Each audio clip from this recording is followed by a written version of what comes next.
guys, and welcome back to a brand new video. Today I'm in a little bit of a different space because it's a rainy day. It's actually quite dark in my house.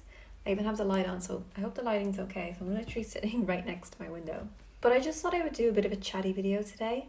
I'm in the middle of writing a blog post titled Hoarder to Capsule wardrobe, and it's kind of documenting my journey of how I was someone who had 3 IKEA rails full of clothes at one stage, and now I just have about this much space in my wardrobe for most of what I own. And I just thought I would talk through some of my thoughts on here as well, and I'll link the blog post down below so you can have a little read of that as well if you want. And if you want to go back and see some photos of what my wardrobe used to look like, it was pretty crazy. Before we get into the video, I would really appreciate if you hit that subscribe button, because I know a lot of you guys that watch my videos are not actually subscribed, like 80% of you.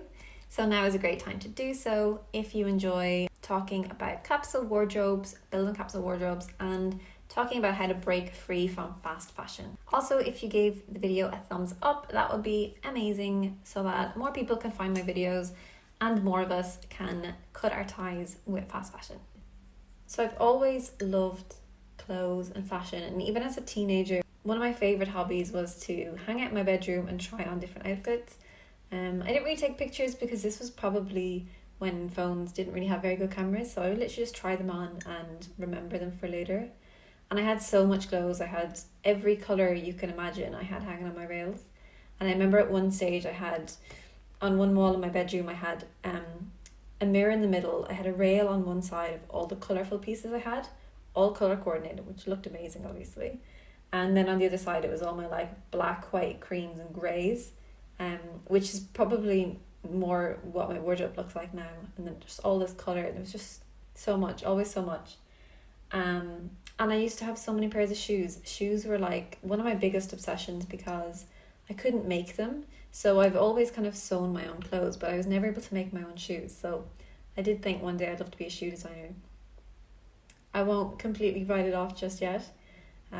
But at one stage I think I had like 30 to 40 pairs of shoes. I used to lay them out in my bed and count them just to check.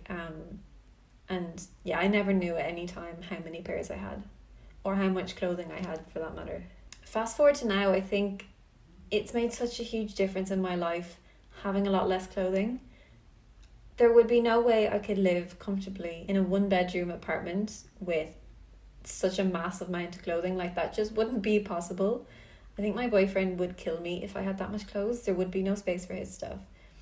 I remember before when we lived in Galway, when we were in college together, and this was before rent prices went way up, and we had a 2-bedroom apartment, and the wardrobe in our bedroom was half and half, kind of split, my stuff, his stuff.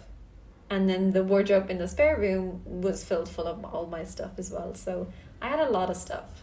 I think because I found my style over the last few years, and I know now what I love to wear and what suits me and what I will enjoy wearing all day long and what's comfortable to me. And I think that's played a huge part in the fact that now I have a lot less clothing, but I know it's all things I love. Whereas 6-7 years ago, I had so much clothing but that I never wore most of it. And I don't even know where I was planning on wearing it to, because I was in college. To be honest, I remember some of my first years in college, I would wear a pair of tracksuit bottoms and a massive hoodie like every single day, which I don't even own tracksuit bottoms or a hoodie anymore. But yeah, that's literally what I wear every single day because I was either too tired to get up for college and I just throw that on, or part of it, I was in art college as well for a little while, and you don't want your nice clothes getting covered in paint or anything like that. So I didn't dress up for college, and although I loved fashion and I love style and I love putting outfits together, I never really wore these outfits that I planned. It was kind of more for my bedroom. I would take a little snap, put it on Instagram, and that was it. That's how I enjoyed my outfit. I think when I first started blogging as well, and it was primarily fashion or fast fashion blogging that I was doing, I would just buy so much stuff so I could put a new outfit post on my blog, or so that I could film a haul. Again, when I first started in college, 2014, 2015, that kind of time, I was doing monthly hauls, so I would always have like 5 to 8 pieces of new clothing that I could share in a haul. And I didn't always keep all of it. Some of it I would return, but yeah, that's literally what I wear every single day. I love clothing. I love fashion. I love style. I love putting outfits together. I never really wore these outfits that I planned. It was kind of more for my bedroom. I would take a little snap, put it on Instagram, and that was it. That's how I enjoyed my outfit. I think when I first started blogging as well, and it was primarily fashion blogging that I was doing, I would just buy so much stuff so I could put a new outfit post on my blog, or so that I could film a haul. Again, when I first started in college, 2014, 2015, that kind of time, I was doing monthly hauls, so I would always have like 5 to 8 pieces of new clothing that I could share in a haul. And I didn't always keep all of it. Some of it I would return, I mean, that in itself is really bad because I'm showing people what I'm buying, but I'm not even keeping it myself, and I'm encouraging people to shop, but I'm not even wanting it myself. Like, it's I'm so glad those monthly hauls are behind me.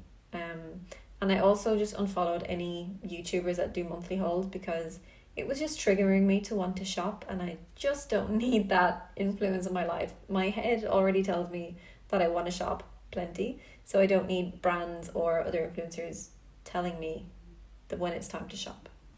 So I feel like that was a bit of a rambly intro, but I'm just going to share a few of my tips for how I kind of broke the cycle of shopping and of fast fashion, and hopefully some of these tips can help you as well if it's something that you're looking to get into. The first tip, I've kind of already mentioned, but it was unfollowing so many different accounts on Instagram, Facebook, YouTube, and unsubscribing from any like marketing emails.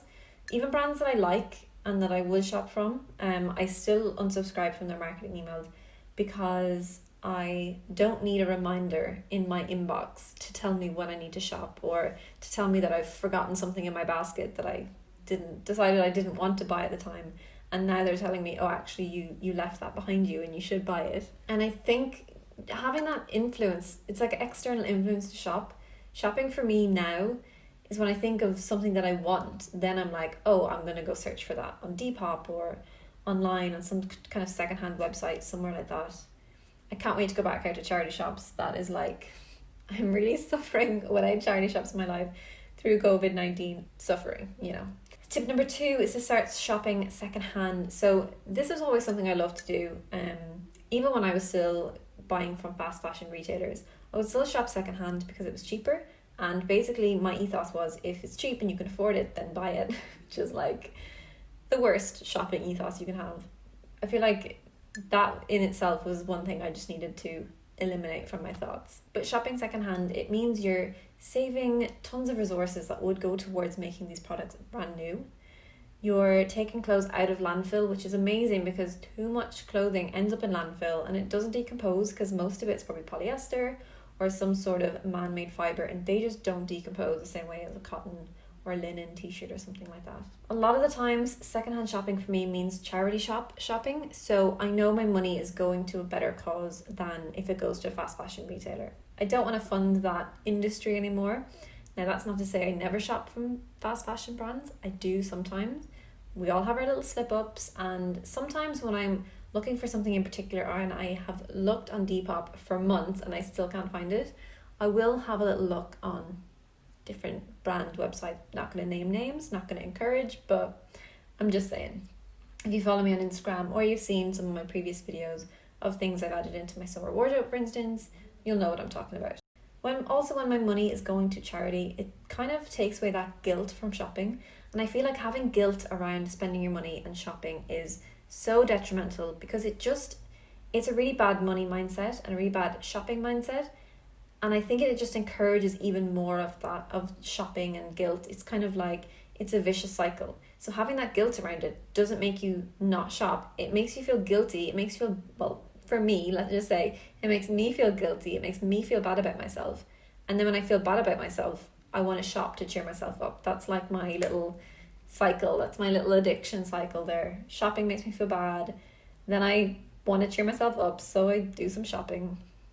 And the cycle continues. If that's you, give this video a like. Let me know so I can make more videos like this, because I would love to tackle more about shopping mindsets, kind of like not so much addiction, because I don't really have any qualifications to speak about addiction, but I definitely can speak from my own experience on shopping habits. So my next tip is actually to get an accountability partner. So if you have someone in your life who either already loves zero waste, sustainable fashion, stuff like that, they are going to want to impart their wisdom on you. They're going to want to take you under their wing, and I think that's what a lot of people who are into sustainability like to do, is they like to share the message and they like to get as many people on board as possible. So if you know anyone like that, ask them some questions, ask them how you can start shopping more sustainably or secondhand, those kinds of things, what brands they like to shop from. And also, if you're new to secondhand shopping, maybe let them take you out and show you the good places to go in your area, or things to look out for, how to find the best prices, what charity shops have the best prices, what secondhand shops have the best prices, things like that. We love to share our wisdom. That is why most of us are on YouTube. But if you don't have anyone in your life like that, see if there's someone in your life that actually could probably do with breaking up with fast fashion as well. And you can kind of do it together. Keep each other motivated, hold each other accountable. Maybe you can clear out your wardrobes together and make it a little bit more fun. Get some rosé and some biscuits, or a better combination. Not only can they kind of help you to sort out your wardrobe and see what to keep and toss, they'll just help you through it emotionally as well. I think it's good to have support when you're making big changes in your life like this. I kind of did mine so gradually, and so it kind of came a little bit naturally to me with all the different accounts I was following on YouTube and Instagram and things like that. But if I had have just been going in now, knowing what I know, like whole hog, I just don't know where I would have started. My last tip is to build a capsule wardrobe. Bet you knew that one was coming. That's basically what I talk about here on my channel, is building capsule wardrobe. And there's no set amount of pieces that you need to have. This is just a wardrobe that fits your style perfectly, if you know what that is. If you don't, video up in the cards, how to find your personal style. It consists of pieces that you love to wear and that you do actually wear. So you're not looking at a wardrobe of clothes thinking, I don't want to wear any of this, I don't know what to wear today. You open it, you kind of can already see outfits. When you open your wardrobe, you can kind of grab top, bottom, shoes. Most things go together. It's really versatile. It kind of has a little bit of a color palette going on, so everything matches, everything's mix and match, or at least 90% of it. And it's just so much easier to work with a wardrobe like that. So don't feel like you need to only have 30 pieces to build a capsule wardrobe, because that can be quite limiting, especially for someone who's starting off, might have like 100 pieces. That's only 30% of what you own. So even if you cut it down to 70 pieces or 60 pieces, or try and store some pieces away and work with half of the amount of clothing and see if you even miss what you put away. I have some great guides on how to build a capsule wardrobe. I have a video that I made a week or two ago, how to build a capsule wardrobe. I will link that below and I'll pop it up in the cards as well. I have an ebook, how to build the perfect capsule wardrobe for you. How to decide what to keep in your capsule wardrobe. It talks a bit about personal style and trying to figure that out, and what exactly a capsule wardrobe is. And it will kind of help you to break down seasonal capsule wardrobes as well and divide it up a little bit, so you're not always looking at absolutely everything in your wardrobe all the time. So you can kind of store away some pieces, and that just kind of creates a little bit more movement in your wardrobe, so you're not looking at the same thing all year round. You have little different collections, spring, summer, autumn, winter, and it just keeps things exciting. I also have a 7-day Build a Better Wardrobe workbook and video course that you can take.